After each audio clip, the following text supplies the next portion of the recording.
So what did it feel like if it didn't feel like the, Because the engagement point is okay. Not ideal, but it's high. But it grinds fifth, and then it seems like it just has a hard time getting in some of the gears. So. And it's not a CDO9. So kind of already know. so what did he think it was, the slave cylinder? Yeah, I think he was kind of just guessing a Hoping? little bit. Hoping maybe. Hoping, yeah. I mean, Well, he said he just did it, right? he said like 3 years ago he put one on that was not fully in. Other side said. Yeah. So what did you notice? What about his bolts? That's loose. It's barely loose. Oh, the top one. Yeah, The top one's really loose. I thought you were talking about the bottom. I was like, motherfucker. Dumbass. Ooh, sorry. sorry. It's gonna be hot. Watch what you touch. His clutch is worn. It's warm. Yeah, I can tell because that fork is almost bottoming out the slave cylinder. So when the clutch wears and the disc gets thinner, the diaphragm pushes outward on the bearing more, and then you end up getting to a point where the disc gets so thin that it bottoms out the slave cylinder, and you start losing clamping force, which you're already losing it when the disc gets thinner. So yeah, I mean, this fork is damn near almost bottoming out the fucking slave already. Let me take that slave off. I can't say slave. Yes, master. Yes, master. You just gonna get he's in trouble.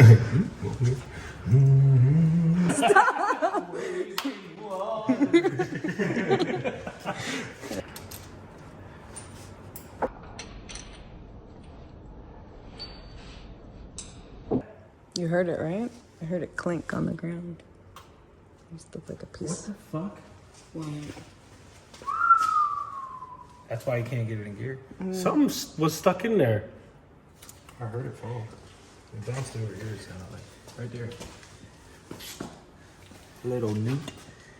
Oh my god, they put a fucking nut on the tip of the slave. Who the fuck did that? They had a nut on the tip of the slave. why? How is that right? That's a new one. Are you sure about that? Yeah. Because look, it got jammed to the side. Like this. Yeah, it did. It fits in there. It fucking fits in there perfectly.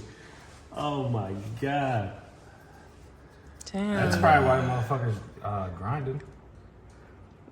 Not the only reason. I mean, What the fuck? if they did that to make that push rod longer, then that just tells me even more that the clutch is probably toast. I'm just gonna On top of, I mean, he's gonna need, I mean, if he wants to do it right, clutch CDO9, he already got the slave.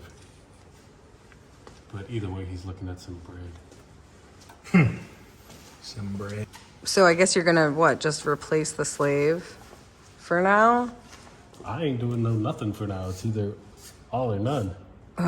Well, I mean, he's gonna have to drive it. It's still drives, drivable, it's just right? Not ideal. Well, I don't know. Will it without that little nut in there? Back the fuck up. Oh, that goddamn dust.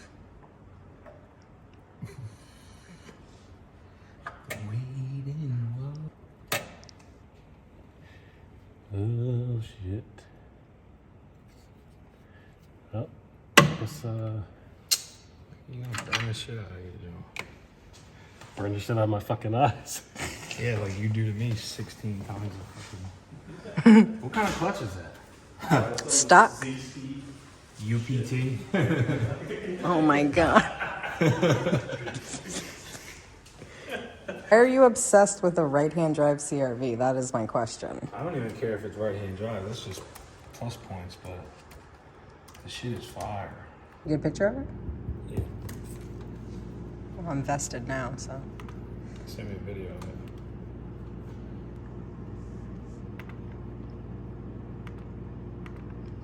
I just don't understand the obsession though. What? Like, The CRV or right-hand drive?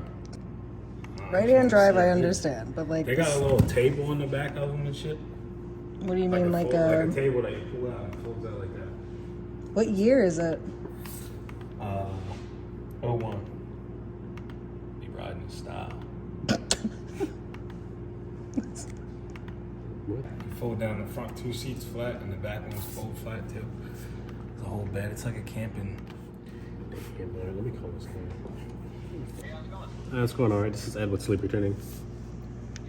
So I took your car for a ride around the block and then put it in the air and took a quick look. So first of all, who installed the slave cylinder? I did. You did? Did somebody touch it after you at some point, or? Yes. Yeah.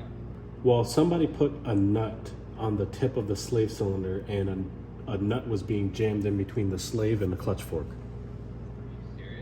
Serious? Yeah. I took the slave cylinder off just so I could have a look, and a nut fell on the floor. And when I looked at the tip of the slave cylinder, it was like all gallied up from a nut being smashed in between. And here's the other problem. That nut, I'm definitely not going to put that nut back in there. I don't know how that got over there. Yeah, me neither. Somebody put it there for sure. Yeah, it's gonna be like a freak accident, right? That someone had to have put that there. Yeah, somebody physically had to put it there. It's not like all of a sudden you just run over a nut and it ends up in your sleeve. It's one of the things that I saw.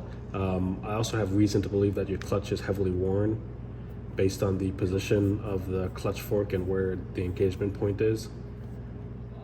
So a brand new CD09 you can get for I think just over $2,000. So it's like 2,200 with freight, probably somewhere around there. At that point, we would install your brand new slave cylinder. We'd probably want to do the stainless steel clutch line, and we're gonna have to do a clutch of some sort, just because we're pulling the trans off and there's something going on with the clutch. We're just replacing the clutch and the flywheel. I mean the pressure plate and the disc. We can resurface the flywheel and reuse the flywheel, so we would just need a pressure plate and a disc. We can do a Z1 clutch, or I recommend the Clutch Masters clutch. Do like an FX 100. It still uses I'm gonna do that same clutch again for sure. yeah. I would definitely, at your power level, you don't need anything that's 6 puck or rated for 400 horsepower. The FX 100 clutch, it's a Clutch Masters clutch. It's good quality, made in USA, and it's a full face organic disc, so the drivability is going to be like stock. But the clamping force is going to be an HD pressure plate, so the clamping force is going to be there, and it's going to hold more than what the stock can. Yeah, it's not right at all. I don't know if they put it in there because they weren't getting enough throw, or they were trying to get the engagement point higher, and there just wasn't enough adjustment in the master, so they just like exactly. So they're pretty much probably chasing their tail around an issue that was related to the clutch, which has caused permanent damage to the trans and has just created a snowball effect. The way it grabs and the way the hydraulic system gets affected with temperature, fluid kind of grows and changes. So I mean, that could be why it's making things a little bit worse. I've had some weird things come through the shop in regards to clutch problems. I've seen discs that were bent on install. So as they wear and get beat on, you end up with engagement and disengagement issues, or in your case like shifting issues, where they tend to either not disengage fully, so you're pretty much fighting the clutch to get the trans to shift, and it just does nothing but damages the trans. So I mean that could be another issue. Who installed the clutch? That's a big thing that I see is people, when they go to install the transmission, they either A, force it in, or B, when they have a hard time getting it in, they let the transmission just hang on the disc, and then they end up, bending the disc on installation, and then that's when you end up with, disengagement and engagement issues. All right, bye. Neck like hurts. Stuff's fucking big. Yeah,